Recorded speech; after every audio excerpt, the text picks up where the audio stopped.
બોલ મામા તો આજ કે આપણે જાય છે આજે ક્યાંય નથી જતા, આજ નથી જાવ ક્યાંય. વરસાદ હતો બહુ અને આજે 4 વાગે અંધારું થઈ ગયું. પછી તને ઊંઘ આવી ગઈ, તું સુઈ ગયો અને મારે આજે પાણીપુરી ને એવું બનાવવું તું, લાપસી ને એવું. એટલે મેં કીધું આજ નથી જવા, ઘરે ઘર રહીએ.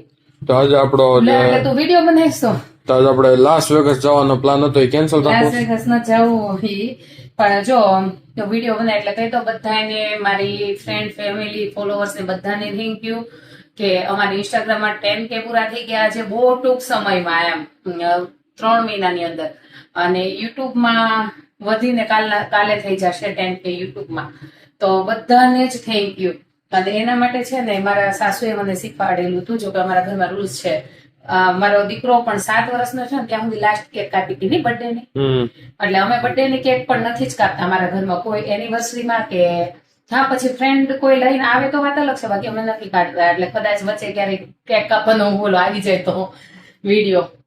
અને મારી બેબી અત્યારે 6 વર્ષની થઈ છે, તો એની લાસ્ટ 1 યર જ કાપશું, પછી પૂરું. કારણ કે છોકરા નાના હોય તો એને લાગે.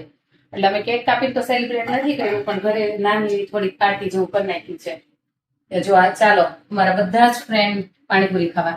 અને હા ખાસ હું બધામાં કમેન્ટ હોય છે કે હું ક્યાં રહું છું તો હું શિકાગોમાં રહું છું, અમેરિકામાં રહું છું. ને અહીંના મારા ફોલોવર્સ ફ્રેન્ડ જે કોઈ હોય એને એની ટાઈમ પાણીપુરી ખાવી હોય તો મારી ઘરે આવી જવાનું, પણ અહીંયા ખાસ ફોન કરીને આવજો એટલે હું રેડી રાખું.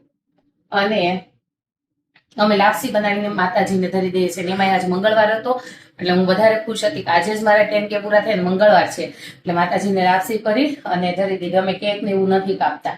અને હા 100K થશે ને ત્યારે હું કાપીશ, એટલે પાછો ત્યારે વિડીયો આવે એવું ન કહેતા તમે કેક નહોતા કાપતા ને હવે કેમ કાપો છો, ત્યારે અમે કાપશું. એટલે ચાલો જો મસ્ત ગ્રીન પાણી અને તાર માટે હું ડીશ તૈયાર કરતી મેં, તું તો છો ને તે ખાઈ લે. હા હું જ કરીશ. હા શું હકીકત વિડીયો બનાવવાનું મને ખબર નહોતી, પણ આ તો તું આવ્યો તાર માટે હું તૈયાર કરતી હતી. અને આમાં જો પૂરી છે, મેં બાકી બધું મૂકી દીધું છે. પાણી એકદમ જ મસ્ત બન્યું, ચટપટું થી બહુ મસ્ત. કે એવું લાગે ને પાણી થાય બોલા પી લઈએ ને પછી એવું લાગે ને આપણે બહાર પાણીપુરી કહીને એવું મોઢું એવું તમ થાય. બહુ મસ્ત તીખું બન્યું, થોડું તીખું બન્યું છે.